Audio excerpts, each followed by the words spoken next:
You're watching the KGP pregame show, live from the KGP studios in downtown Cambridge, Ohio. Your source for the latest local sports highlights, interviews, and information. Brought to you by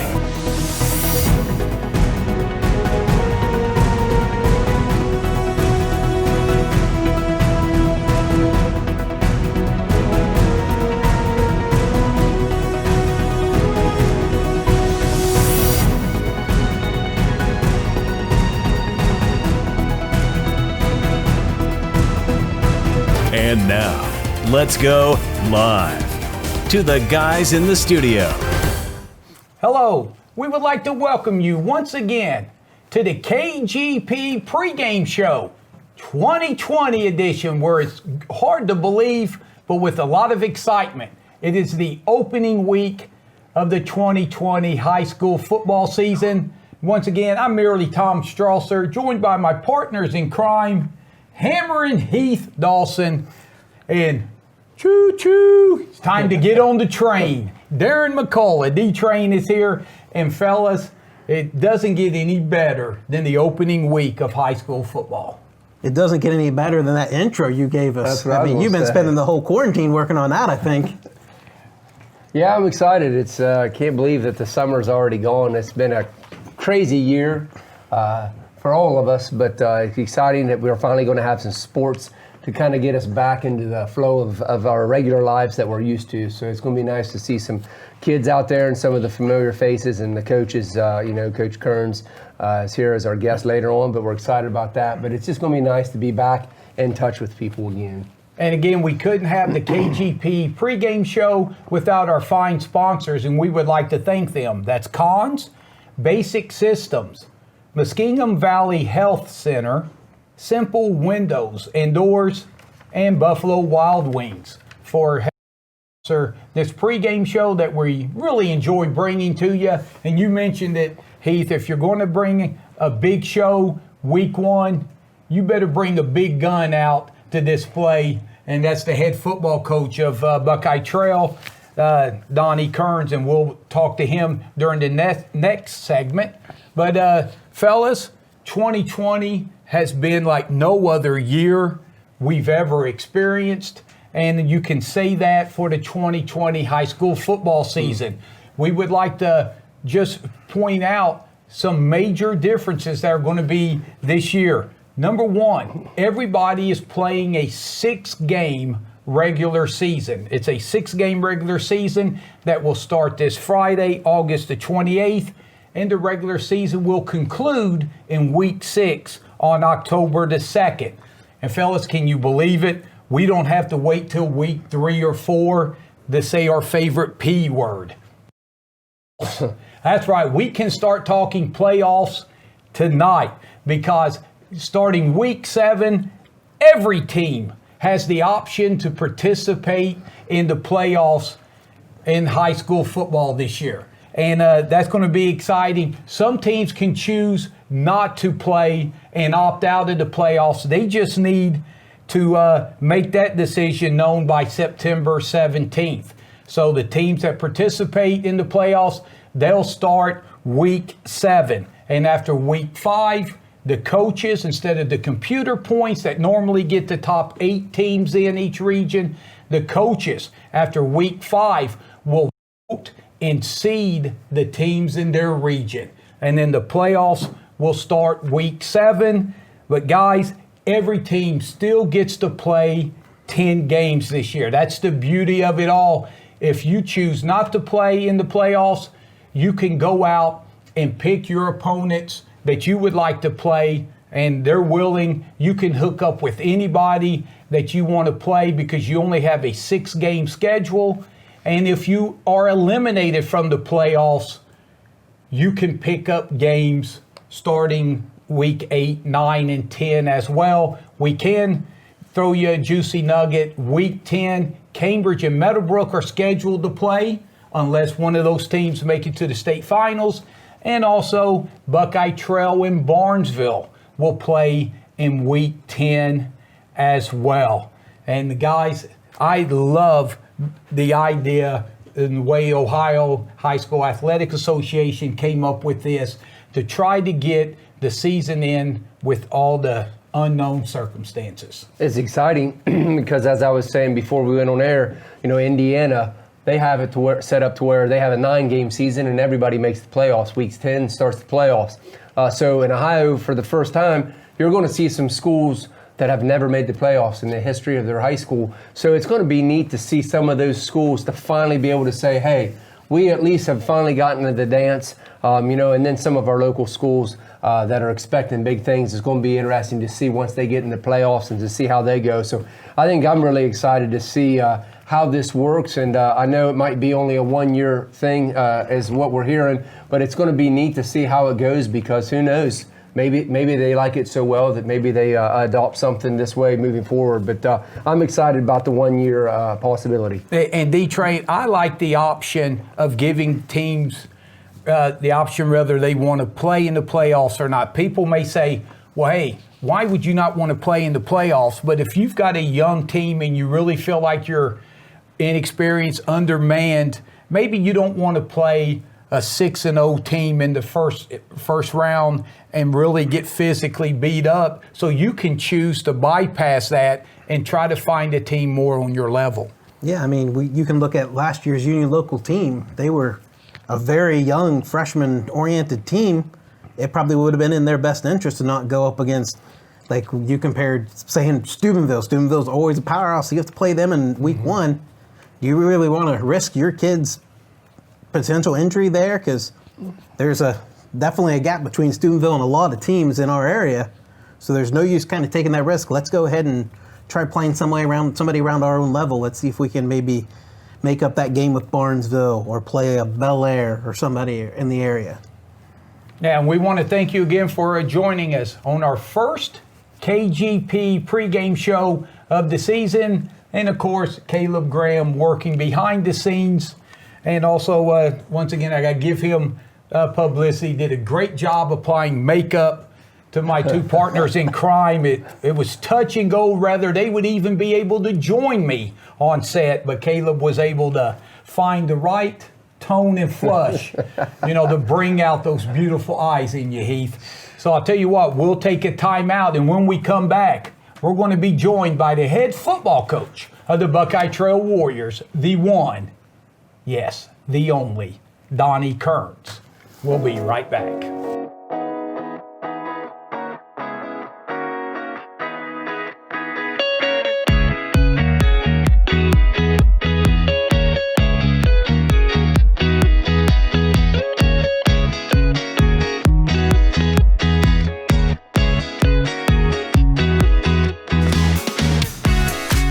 Welcome back to the KGP pregame show. I'm Tom Strasser, Heath Dawson, D-Train, Darren McCullough, Caleb Graham working behind the camera, and we're honored to be joined by the head football coach, Donnie Kearns. And Coach, pretty exciting week one coming up against a team you know all too well. Yeah, a very good team that we know all too well. Indian Valley.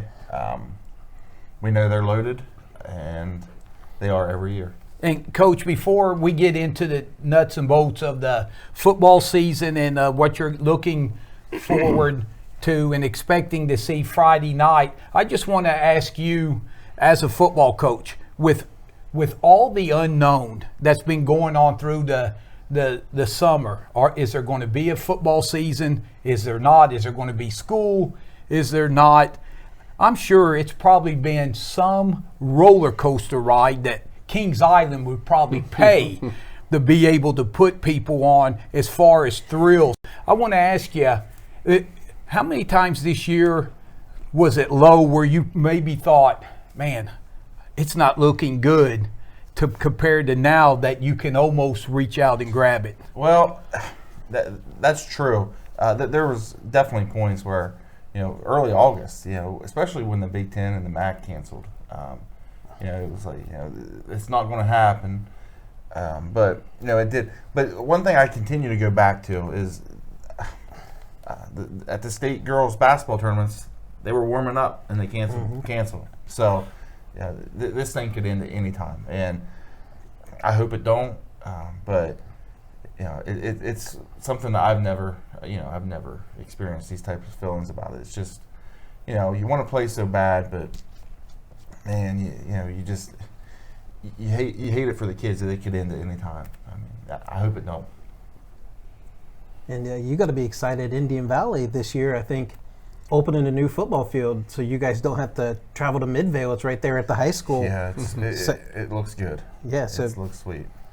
So you guys will be able to hopefully christen the field with the first win for you guys and first loss in football history for them, or football at that stadium. That would be wonderful. Well, talk about 2020 a little bit. Expectations, that's always what people like to talk about, what you're expecting. You guys had a good season last year, 7-3. Your losses, obviously, to some really good teams, Indian Valley being one of them. But talk about, your outlook going into this season. It's much better. I think we're a better coaching staff, going into the season. That's probably the most important thing. I think we're better. We have, a year of the system that we have under our belts. So, that's definitely a plus. And as for our kids, I think one thing that we've kind of established at Buckeye Trail over the last few years is, we're going to be physical and we're going to play hard. And that's been a process. That's definitely been a process. Last year, even though we went 7-3, the goal was, no running clocks. And we played Indian Valley and Sandy Valley, and two really good teams who, were playoff teams in bigger divisions than us, and there was no running clocks. So against us, we put some running clocks on people, and that was great. But there was no running clocks against us, and that was a step that we wanted to take. Now, it's the step that we want to take is, can we beat a really good big division team? We haven't done that yet, but that's something that we that we definitely want to do. And I think our kids, going back to our kids, and we have such a group of kids who they don't need to be the star. They just want to play football, and it's so refreshing just going to practice and knowing you don't have to, you don't have to keep certain kids happy. They're just excited to be there, and I think a lot that had to do with the quarantine, and the kids are just glad to be doing something. And but even going back to last year, you had that kind of a group. It's you had a lot of guys that had abilities to have the stats and whatnot. But it kind of takes even back farther. I know that you said the quarantine, but it looks like the precedent has been set for that at your school now. We've kind of built a team first mentality, and every year it gets better, and it's definitely gotten better. Even this year. I don't think there's a kid on the team who, and I truly say this, it sounds so cliche, but I really don't think there's a kid on the team that would sacrifice their own stats, for a win. They just want to win, and it's so refreshing. It really is. Now, Coach, this is kind of a twofold question. You talk, you're heading into your game against Indian Valley. You talk about playing a team up a couple of divisions.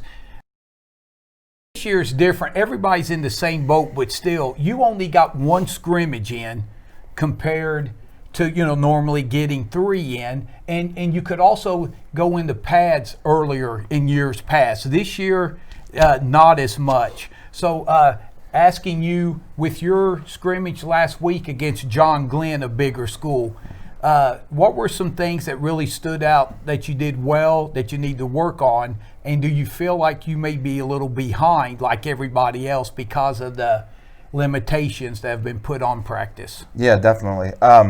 First off, just on scrimmage in John Glenn, we like to scrimmage the big schools who beat us up and make us better. That's our approach. One thing that I was really happy with, they moved the ball on us. They really did. But our kids never quit after a big play, and I'm sure they would have coached differently if it was a real game. But we played them to 7-6 in a half of football. We put a 99-yard drive together at the end of the half and scored and we were one block away from. We went for 2, and we were one block away from winning that half 8-7. And and I'm sure they would have done things differently. They are so well coached. John Glenn, they are so well coached. But there was things that we done that were well. We were resilient. John Glenn would have a big play, and then we could stop the drive. We haven't always been able to do that. Our backs were against the wall. I've never, in my head coaching career, I've never had a 99-yard drive. Never had a 99-yard drive. We ran 2 counters, got the ball to the 50-yard line on play 3. Or play 3, we were at the 50-yard line. So, it was. And then you go to, are we behind? Yes, I went over that today with the kids. There's things that we seen on that scrimmage that we would have had fixed after scrimmage 1. And then scrimmage 2 would have been better. And then scrimmage 3 would have been better. And week 1 would have been darn near perfect. But, so we're going to continue. It's going to be a work in progress. If anybody says, if any coach says it's not, they're lying to you, because it's. So we've got to continue to, it's just placing our head in the right spot on a block. Simple things like that. Ripping our arm when we're trying to evade a defensive lineman to get to a linebacker. Just little things like that we just have to coach up better. And we would have seen those in scrimmage 1 had we had that. And we're not saying that any coaches would, mislead the media in any way. We're just, throwing out a hypothetical. But D-Train, the one thing that I love about this guy is when you look at football teams, you have teams that either love the run, to set up the pass, and you have teams, a lot of teams that's gone to the spread that love the pass, to set up the run. But Coach, what do you do? We run to set up the run. Wow, and the interesting thing here on my notes here for the season, going to look to run the football, getting off the bus. Yeah. So See, I just lobbed that softball right over the plate Yep. to you, D-Train, so you could put it out. And like you talked about the team first and the unselfishness. I know I kind of read some of you guys' previews. You talked about how big and strong you guys are up on the offensive line. Talk about how important those guys are going to be. And then you got those 3 primary backs, Franco Rome, Shane Smith, and Marcus Masters. They're going to carry a lot of the load. And then Connor Proskaric is going to probably have some QB keepers in there too. Just talk about the importance of that offensive line and those weapons that you guys have. Yeah, one thing I learned last year that it's a lot more fun to coach when you have a really good offensive line. And when you're blowing people off the ball, we haven't always had that. I look back, we won some games with some offensive line that that maybe weren't good. So now that we seen what a good offensive line is, it was a total focus of the coaching staff in the offseason. We got to get our offensive line strong. We got to get them big. We got to get physical and things like that. So, I was a running back, believe it or not. So talking about those skill guys, I know that they get the glory, and I could talk about Franco, I could talk about Shane, I could talk about Marcus, I could talk about Connor, and I will. But without those guys up front, it doesn't matter. I mean, and they don't get put in the paper. But man, without those guys, and I have gained such appreciation from becoming a head coach of the offensive line. I mean, in the defensive line. So when I'm looking at a defense, I don't look at the linebackers. I don't look at the DBs. Can we match them on the line of scrimmage? Because if you can't match them there, you're not going to beat them. So that's where I like to give a lot of my shout outs to. But then Franco Rome, I'll start with him. He wasn't a starter at the beginning of the year last year, and then Marcus got hurt, and Franco went in, and he became pretty good. And he decent. Yeah, Yeah. he's a decent player. And I'll tell you what, man, when it comes to a competitor, no one does it better. There's no one that does it better when it comes to a competitor. He wants to beat you in everything. We had a blue and white game, and I told him when we drafted, we had the first pick, and we didn't take him. We built offensive linemen, and he actually fell to like 8th or 9th, and he took that so personal. I mean, so personal. He talked trash all week to me, and I talked trash right back to him. And So he is such a competitor. Then we have Shane. Shane is such a physical. He works so hard in the weight room this offseason. Probably just as hard as anyone on our team. And he's gonna run the ball. He's gonna be effective. He was good last year.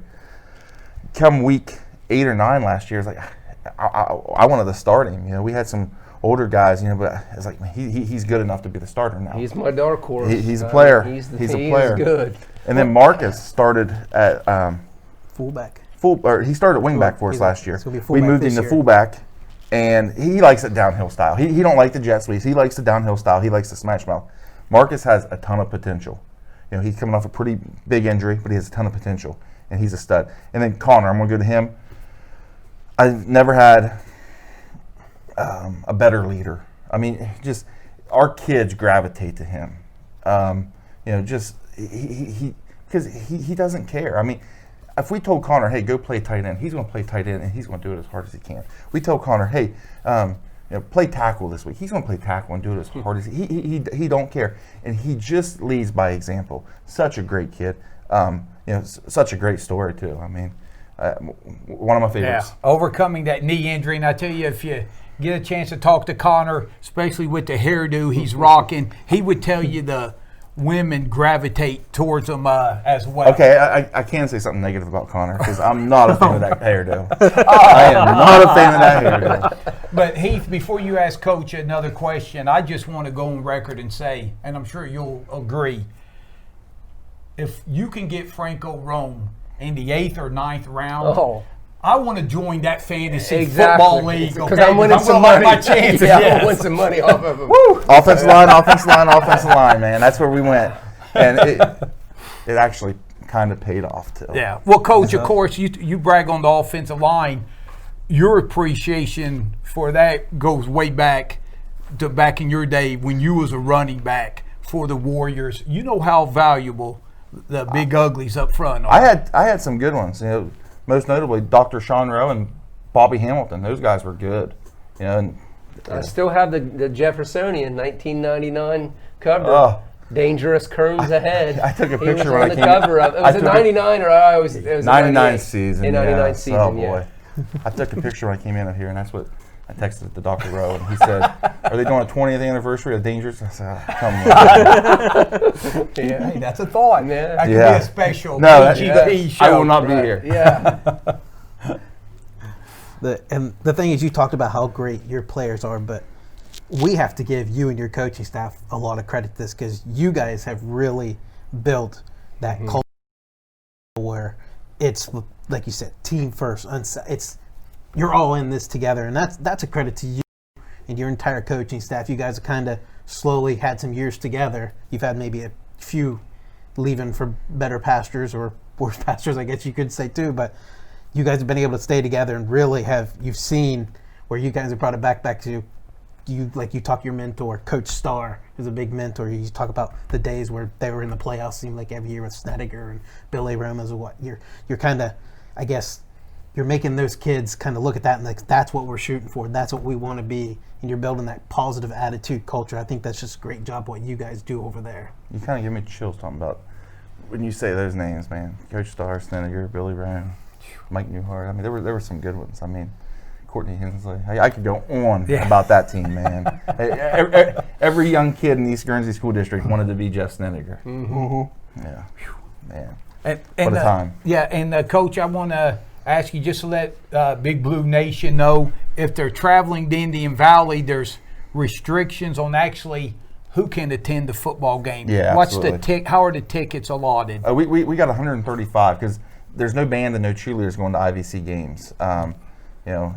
It's an IVC rule and the cheerleaders, state rule in the band. So our seniors get 4, juniors get 3, sophomores and freshmen get 2, coaches get 2. It's so unfortunate because you see grandparents who attend everything, and I would just love to see them up it to 20%. That would get a few more people, and then you'll get a voucher. We'll give you a voucher. And then the voucher gets you in the gate, and then you have to pay to get your ticket once you get in the gate. But so unfortunate. I just hope there's an end in sight. I hope this isn't our new normal. Onto the field, I know the answer to this because I saw a post from you on Twitter, I think Friday night.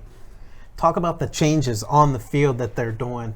I guess you could go with the pros and cons. I'll start with the pros. The virus is real. I get that. So wearing the mask, all the social distancing, I can appreciate it. I'm not going to sit here and rip and say that the virus isn't real. So I can definitely appreciate all the measures that the OHSAA is going to make our kids safe. It gives us an opportunity to play. Mm-hmm. One thing that I struggled with, and I tweeted about it, is the center spot in the ball. I struggle with it. It's not realistic. I have been against it. So the ref's going to throw a beanbag. My understanding is the ref's going to throw a beanbag down. They just used their foot the other night, but he's going to throw a beanbag down. The running back will run the ball, not the receiver, because we run it. But anyways, I'm just joking. The running back or receiver or quarterback whoever has the ball will run it back. In the center will place the ball. He'll take the ball to the huddle if we want. We don't huddle, but he'll place the ball at the beanbag. So I don't know. I mean, I don't like it. It's not realistic. To me it's an unnecessary step. I think Yeah. And now to further on that, have you been working with your center as far as like in his inner Marcus Pouncey? Yeah. Where a few years ago he slid it forward a little bit for the Steelers. Well, that's what. I mean, that's going to happen in games. Yeah. Shots. 70 free yards a game. You get 70 snaps a game, 70 free yards. You just move it up. I don't know how. I don't like the rule. Yeah. But Coach, one thing we can all agree is we feel blessed. There's around 63 high school teams that are not able to play this year, and they're in a lot of counties where the virus spiked. Columbus City schools, they're not attending school on campus, so they canceled all extracurricular events, football, volleyball, and whatnot. So we feel very fortunate, even with some of the things we're not going to maybe like, but feel fortunate to be able to play. This Buckeye Trail is getting to play, and the Buckeyes, as of today, are not. And hopefully that'll change. And that a lot of credit goes to our administration, our Board of Education, and Mr. Bates. No one does it better than him. He's the man. All right. Well, hey, Coach, we don't want to use up all the good nuggets and all your best material on the opening week of the KGP pregame show, because we'll have you back throughout the year. And we want to say good luck Friday night against Indian Valley and your march to Week 7. Stay healthy, and we look for good and big things from the Buckeye Trail Warriors. And do us a favor and bring him a mask next time. I'm going to. Full facial mask. Once again, we want to thank our sponsors who make this broadcast possible. Cons, Basic Systems, Muskingum Valley Health Center, Simple Windows and Doors, and Buffalo Wild Wings. You're watching the KGP pregame show. When we come back, we'll look at the other two Guernsey County schools and talk about their matchups this Friday night. We'll be right back.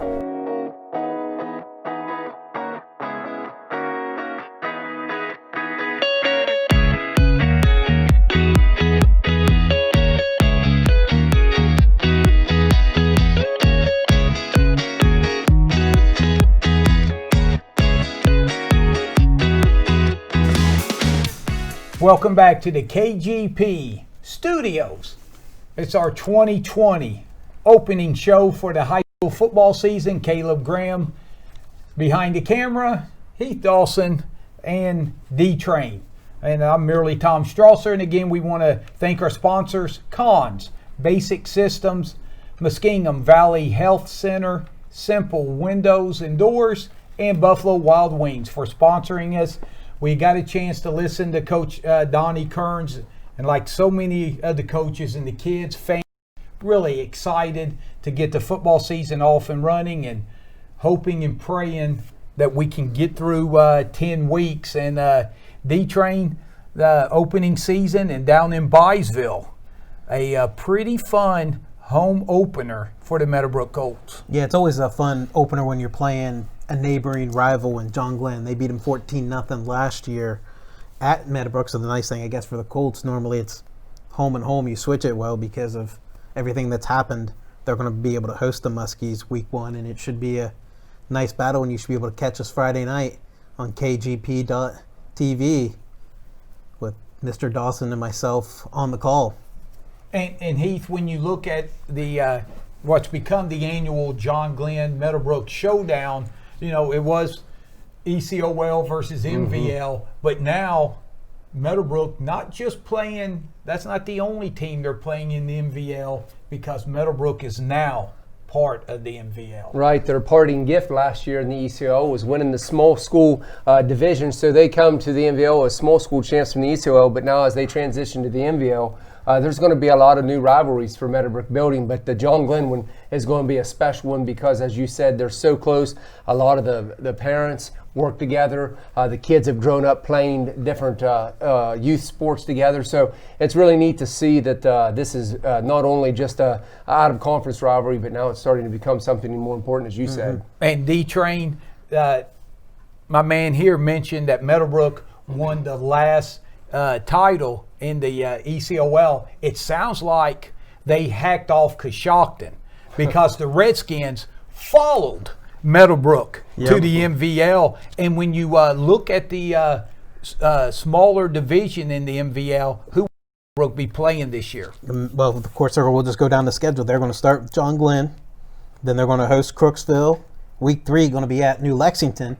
And we remember last year when they played Coshocton, where it looked like a high-scoring basketball game, where it was 84-62 or something crazy, like that. Yeah. So that one could get interesting because New Lex has still got some athletes. Week 4 they're going to host Coshocton. Week 5 they're going to have the luxury of traveling to Morgan, and then they're going to finish week 6 at West Muskingum. So the week 2 through week 6 are all the teams in the small school division: the Crooksville, New Lexington, Coshocton, Morgan, and West. That'll be West Muskingum. That'll be the same teams in the same division as Meadowbrook. And yeah, we would like to point out the Big Orange Nation. Normally you love to get in the cars and caravan down and root your favorite team on, but due to the virus, there's very few tickets given out at the games, and they really just go to the football team. So unless you're related or someone on the team has contacted you, you will not be able to get in. And I know, talking to some Meadowbrook faithful, they're just heartbroken not being able to go. But hey, you two are really not a bad second option to watch Friday night. Right, as we live stream this season, I've got to find out this Friday. I may have Woody Biggs might have to pinch hit this week for me, which that's not a bad pinch hitter. Dropping, but, I tell you. But yeah, we'll be on the air, so you guys won't miss the games, as we'll be able to live stream and call the action. So just tune in to KGP. So that's going to be a nice thing. But yeah, it is kind of sad, because Meadowbrook here the last few years have really started to build their program up better, and you can see fans coming out more and more and more. So it is going to be a little different for some of those kids who've gotten used to the last couple of years having big crowds, looking out there and not seeing very many fans this year. But as Coach Kern said, just the fact that they're getting able to play excites everybody. Yeah, and I believe Meadowbrook's two tickets per student. Okay. Or per football player. Per football player. And D-Train, we'll segue into their opponent. What can you tell us about John Glenn and what Meadowbrook will see this Friday night? John Glenn's a lot like Meadowbrook. They're going to spread you out. Only John Glenn's run more out of the spread, and of course they're a well-coached team, very physical team. They're going to hit you, and you're going to feel it for the next day. The running back Noah Wellemeyer was a sophomore, got a lot of playing time last year. He's going to be their probably primary ball carrier. And Blade Barkley's going to be another one that's going to be there. And I have to admit, or have to get a shout out to another sophomore wide receiver, Colt Emerson. So people may not know him as a football player or as much, but recently, a couple weeks ago, has announced that he signed at Auburn for baseball. And his older brother Brady, who just graduated, is going to play baseball at Ohio State. So there's some good bloodlines there between those two. And Heath, when you talk about Meadowbrook and a team that, boy, have they had success running the football the last 5 years or so, but this is going to be the first time that that we haven't been able to say either Brady Blattner from 2 years ago or Timmy Ferguson. And, you talking about two of the best running backs that come down the pipe and in this area for anybody.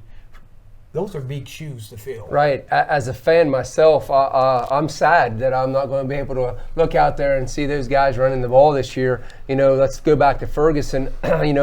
Last year became the all-time career touchdown leader, breaking whose record? Brady Blattner. Brady Blattner. And then 73 yards shy of 4,000 for his career. I mean, when you take into account that almost every single season he could almost say I rushed for 1,000 yards. That's unprecedented, not only at Meadowbrook, but in this whole region. So, not having Timmy or Brady behind that offensive line this year is going to take some getting used to. But however, when you look at what they have coming back, they do have Singleton coming back as quarterback. They're going to probably live on his arm and his legs. So they do have some talent coming back on that offensive side. They are going to have to replace Addy and Boston Black as receivers, but they do have Jerome Todd coming back. So, they do have some weapons out there. And D-Train was talking about running backs and stuff this year, so I'll let him kind of take over from that point. But Meadowbrook, they're going to have some offensive firepower still. Yeah, like you said, it's going to be tough replacing Blattner and Ferguson. If you did a Mount Rushmore of Meadowbrook football, they might be on it. Ferguson and Blattner are probably two of those headstones that were getting etched in there. Right. And right now at running back, they got seniors Anthony Schwartz and Tyler Lacey battling it out. And they played Philo Friday in the scrimmage, and running was pretty tough for him. And Meadowbrook has got 4 of their 5 offensive linemen returning to have years of experience. So I think probably Philo is going to be the best team that they're going to play on their schedule right now. They're a very talented team, and their coach does a great job down there in Duncan Falls.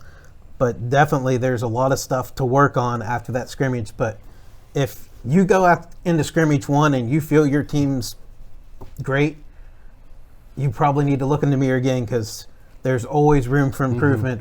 You always talk about the most improvements from week 1 to week 2 in the football season. Well, these kids, they haven't had 7-on-7s during the summer to really get that chemistry together. Those linemen, they really haven't had much as far as contact, because contact wasn't allowed until probably like two weeks ago, I think. So, they're just now kind of getting into the football shape, the hitting, and just kind of the feel, how it feels when you get hit and you get knocked down again. Shane, one of the things you said about Philo, running was a little bit harder to come by for Meadowbrook the other night. One of the things Coach Kearns said when he was leaving about John Glenn, that 3-4 physical defense. So, if they had a tough time, it's not going to get much easier this week against John Glenn. So hopefully Coach Clendenning and his staff will get some of those bugs worked out. Obviously, as we've already talked about, replacing legends in the backfield, that's new for them. So this is a new thing for everybody, even though they have a great offensive line coming back. It is going to take a little bit of time for them to iron those kinks out a little bit.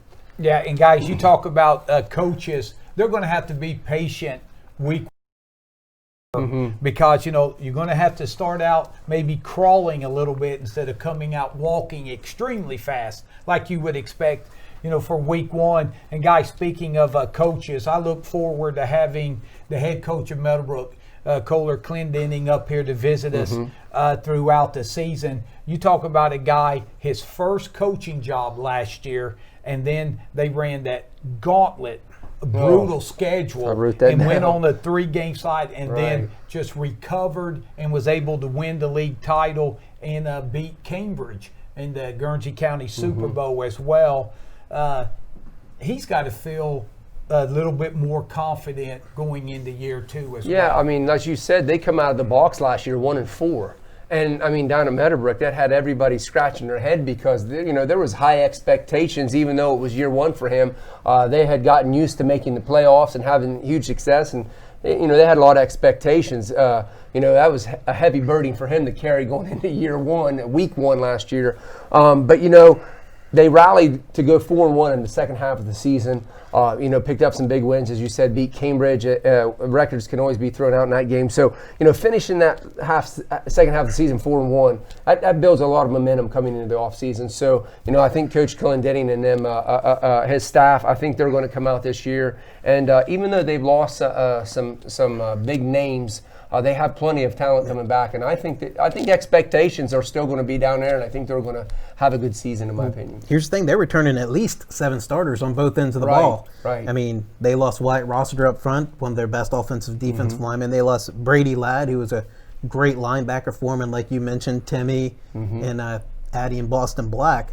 I mean, that was a small group of senior class, they meant a lot to the program. But now this year, they got, I think, 12 or 13 kids in that senior class, and that senior and junior class are pretty talented. Yeah, I know myself, Rhett Dyer. I mean, he's a stud of a player. He's good. I mean, you got some other younger kids. Brady McManaway is a very good player.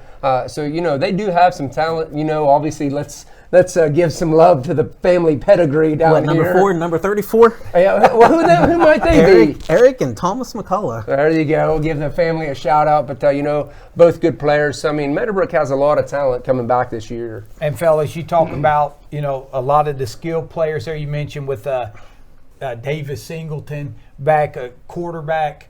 The one thing that Meadowbrook coach Kearns, when we talked to him, he was praising the guys up front. A.J. George may be as good of an offensive lineman as we'll see this year. He is something else, and he'll anchor the line for Meadowbrook. He's a good kid, too. Yeah. Very good kid. And it ought to be a lot of fun as we follow the Meadowbrook Colts throughout the 2020 season. Like I said, we look forward to having Coach Clendenning up here to join our set in the upcoming weeks. And again, as we head to break, we want to thank our sponsors: Cons, Basic Systems, Muskingum Valley Health Center, Simple Windows and Doors, and Buffalo Wild Wings for the Caleb Graham Productions show. And we really look forward to joining you each and every week. And again, hoping and praying that you'll get to see these mugs each and every week. That would be a good thing, believe it or not, because that means there's football to be played that Friday night. And tomorrow night, it'll be a lot of fun to see the area teams and everybody kick off. So we're going to take a timeout, and when we come back, we'll look at the Cambridge Bobcats and their 2020 season here on the KGP pregame show.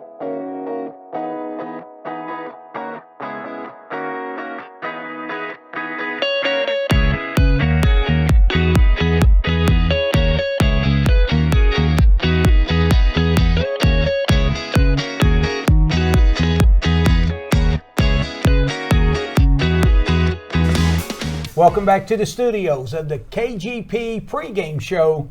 Here, Tom Strasser, Heath Dawson, D-Train, Darren McCullough, and Caleb Graham working behind the scenes as we have talked about Buckeye Trail, visited with Coach Donnie Kearns, and previewed the Meadowbrook Colts. And now we're going to close out the show looking at the Cambridge Bobcats. And Heath, Coach Lowry is gone, but man, what a season turnaround Cambridge had after the first few weeks of the season. Yeah, I mean, I'm going to be sad to see one of my good friends, so I'll miss him just for personal reasons, but also for his coaching reasons.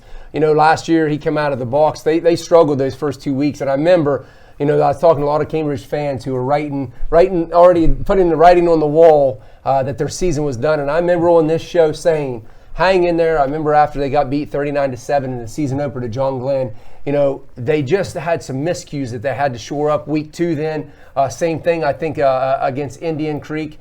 They really turned things around and ended up 6-4 on the season. They were at 6-3 going into that Meadowbrook game. So they really turned the season around. But, Coach Lowry, best of luck to you in any endeavors that you would do. We know that you're going to obviously go on and coach and be an assistant elsewhere. But, the kids, no matter where he goes, the kids are always going to have been lucky to have Coach Lowry as one of their mentors, not just on the field but in life, because just as good of a coach as he is, he's also a good person. But out with the old and in with the new, Train. Yeah, new head coach is Ray Leak. He graduated college from Mount Union, so that's good pedigree there. One of the best Division III schools. Adequate. Not too bad. One of the best D3 teams in the country. And then he's been an assistant at various places, and he was a head coach at Mapleton last year. And he's already done a pretty good job of building his staff, because he's got 2 former head coaches on his staff with Tim Wilson, who was coach at Shenandoah, and Kevin Gunn, who was a head coach at Cambridge not too long ago. So he's putting the right people around him, which is always going to help somebody. Anytime Timmy Wilson's involved, I love it, because he knows that I always have to tell him, you stay classy. So, I mean, he'll know what I'm saying, but Tim's a good coach. So, yeah, it's good that he chose him to be on his staff. Yeah, we want to welcome Coach Leak and his family to the area. And we look forward to having Coach Leak up here talking Bobcat football throughout the season. And Cambridge, when you look at their schedule, now this is their last year in the ECOL before they join the Buckeye 8. But their first 2 weeks, holy smokes. Yeah, at Indian Creek and then hosting New Philly. And week 3 is not really easy when you have to play at Shenandoah, who is definitely a solid team. And then high expectations for them. They have Lima Central Catholic week 4. Maybe, I'm not sure on the schedules I saw it on there, but I didn't know if it, and I saw it also being an open date, so I don't know if Mr. Quinn has that official or not on that. And then week 5 they play Bel Air, which was always a rival game. You go back 30, 40 years. And then they finish the regular season portion at Carrollton. Yeah, and I mentioned, the first 2 games, but that second game with New Philly, they are so physical, and to have to play them that early, but that week 3 game with Shenandoah and the job Coach Jesse Wells has done with the Zaps, there's a lot of excitement in Shenandoah land, that's for sure. But Cambridge, again, we talked about patience last year. Things are slow. Patience is definitely going to have to be the key phrase this year for the young Cambridge squad. Yeah, I mean, when you take a look at what they lost coming out of last year, quarterback Cody Moore, he was a dual threat weapon through the air, 1,138 yards, 12 touchdowns, and 4 picks last year. So, I mean, he was really efficient running that offense. And then you look in the backfield. We talked about Timmy Ferguson earlier from Meadowbrook. Trayvon Jeffrey, not to be upstage, was also a very good running back, 1,042 yards and 11 touchdowns last year. So when you look at losing those 2 and then throw in wide receiver Devontae Best, who was their best weapon at receiver, that's quite a trio to replace coming into the season. But, taking over at the helm, Train, you heard a little bit of a murmuring that the QB is going to be Caden Whaley, going to be the lefty gunslinger, Caden Whaley. And if it's not him, it's going to be Cody's younger brother, Caden Moore, if it's not Whaley. And I think Coach Leak even said, don't be surprised if both those guys see reps week 1 at quarterback. So it's not 100% decided, but I think he's probably going with Whaley since he's the senior. Yeah, Whaley and Moore both seen action last week in Cambridge's scrimmage against Garraway. But fellas, the one thing when you bring in new quarterbacks and you have a new head coach and coaching staff, and then you eliminate all the time that you would have during the summer to start implementing systems and stuff. Cambridge, all the teams are behind the 8 ball. But if you've got a new coach and a new coaching staff, new system to go, you're really behind everyone else. Yeah, and I'm going to make a personal plea to the Cambridge faithful. Be patient with Coach Leak. Being him a first-year coach, coming in with new system, as you said, losing the talented trio that he lost, and then dealing with the COVID restrictions. I mean, if that's not being under the gun, I don't know what is. But be patient with him as he builds. And I'm sure that he'll be able to implement a lot of things, as you said, Train, coming from the Mount Union pedigree. I mean, you couldn't come from a better pedigree. So obviously he has the qualifications to get the job done there. But I think by week 2 or 3, they'll start showing vast improvements. With their new system there.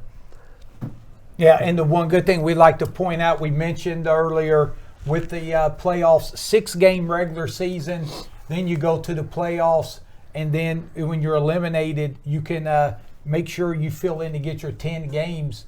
The Guernsey County Super Bowl is scheduled for week 10, so that's great because, fellas, it was going to be odd this year in a regular season to see Cambridge and Meadowbrook. I believe they were playing week 4. Week 4, yes. That You're was actually going to be very strange. It's going to be like Ohio State, Michigan when they moved that up before they canceled the Big Ten The season. weird part is you're going to be able to wear shorts instead of having a heavy coat and Exactly. mittens, a toboggan, Yeah, toboggans. 3 layers of pants on. Sitting in the pregame show while we were out in the Yeah. cold while somebody else was up in the nice warm breast box last year. You know, we do what we do. But fellas, when you look at the Bobcats, you know, we talked about the offense last year, and just an amazing job. Talk about patience with, you know, Coach Lowry and his staff had. Remember the first couple of games, Cambridge's offense, they were less than 100 yards total offense. Yeah. You know, they weren't scoring. But, man, that defense, you know, started keeping them in the games, and then offense got rolling. How big is it going to be for the Cambridge defense to maybe try to duplicate last year where they really played well? You know, Coach Fleek really likes his defense, and it starts with Justin Bartlett, who was one of the best players last year, played defensive end with the first team All-Ohio, and he really likes that linebacking group of Mobilini, Brumfield, and I think Burris Jones as 3 of his big linebackers, and then having Whaley back as that safety where he made some big plays. The most notable one, I think, was the Bel Air game last year that helped them seal that victory or send it in overtime maybe. Overtime, yes. Yeah. It's a 20-19 Because defeat. I was thinking when I said that they Right. got beat by a point, but and I knew he made a big play again. Yeah, and we would like to remind the Bobcat Nation out there that would like to travel down to Indian Creek. Remember, tickets are really not available except through the players. You know, families get to go. So if there's no coaches or players giving you a ticket, you will not be able to get in, you know, unfortunately. But Week 3, you'll be able to watch Shenandoah. I was going to say. yeah, we'd like to plug the week 3 game, Cambridge at Shenandoah. That will be carried by our KGP Productions. So it'll be a lot of fun when they get together. But we want to wish Cambridge good luck at Indian Creek. And fellas, as we head on out here on the pregame show, you know, we got the Bobcat helmet, the Warrior helmet, and the Colts helmet. But man, we kind of got a new addition. Yeah, a couple new additions out there to the table. Oh, and got the trophy, but the Player of the Year. Talk about the belt. The KGP Player of the Year belt. You know, I've been wanting to do this all night just to see what it's like to go Stone Cold Steve Austin on them. That's pretty nice. But yeah, that'll be given out to the Player of the Year this year on the pregame show. Last year, we named Mr. Timmy Ferguson, I believe, was our Player of the Year. So that'll be up for grabs. Also, we named defensive and coach or Player of the Year. So we'll be doing that again this year. As Shane said, Justin Bartlett was Player of the Week one time. I want to touch one more thing on that. You said about the Bobcats. I don't want to forget about Blake Brumfield and Logan Mobilini at linebackers for Cambridge. Because honestly, when you can trot out those 3 at linebacking core, I think that's definitely going to be the strength of the Cambridge team. And Andrew Philippes, don't forget about that. The leg. The kicker. He is a massive weapon. He kicked an 18-yard game-winning field goal against Riverview last year. And he never hardly missed any kicks that he had last year. So that's a weapon. But yeah, going back to the new accessories here, it's exciting to have that, and as Caleb said, he's shaking his head off camera here, that they're going to get names engraved on that. And their Player of the Week trophies. Every we'll pick a Player of the Week every week. You get a nice big trophy. And you'll get a trophy every week, Caleb's saying. So, And a $25 B-Dubs gift card. Tommy always wanted to hold a Lombardi. so that's nice. Yo, Adrian! Right. We did it! All right, and D-Train, it ought to be a lot of fun. Buckeye Trail at Indian Valley, Cambridge at Indian Creek, and Meadowbrook at home against John Glenn. It's high school football season is here. and we're ready to roll. And the exciting thing is we've kind of added some more people, more schools, more teams to the list. The KGP network's going to have Bellsville home games, Monroe Central home games. No, Monroe, Malvern home games. So Bellsville and Bellsville Malvern. Live and Malvern highlights. And so Shenandoah we're Live.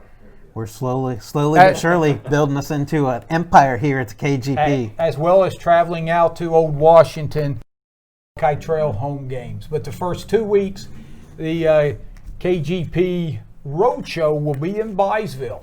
And we'll be taking our vehicles while he gets to fly in the KGP Lear jet to his destination. Well, what? Might be quicker to get down to Bellsville. Right. Yeah, going to Bellsville, that's not a fun trip. Me and Casey Toast. Right. That'll be a lot of There fun. you go. Well, as we head on out, we want to once again thank our fine sponsors: Cons, Basic Systems, Muskingum Valley Health Center, Simple Windows and Doors, and Buffalo Wild Wings. But most of all, we want to thank you for tuning in and giving us a little bit of your Thursday evening to watch the KGP pregame show. Good luck to the Bobcats, Warriors, and Colts in Week 1. And for Heath Dawson and D-Train, do you remember your clothes? Well, I'm going to switch mine up this year he's for this Friday I'm going to be in a different spot. Gotcha. So you can count on me meeting you in the press box. Oh, wow, okay. And Caleb Graham. We would like to thank you for joining our show, and we look forward to seeing you next week. And you stay classy, Guernsey County.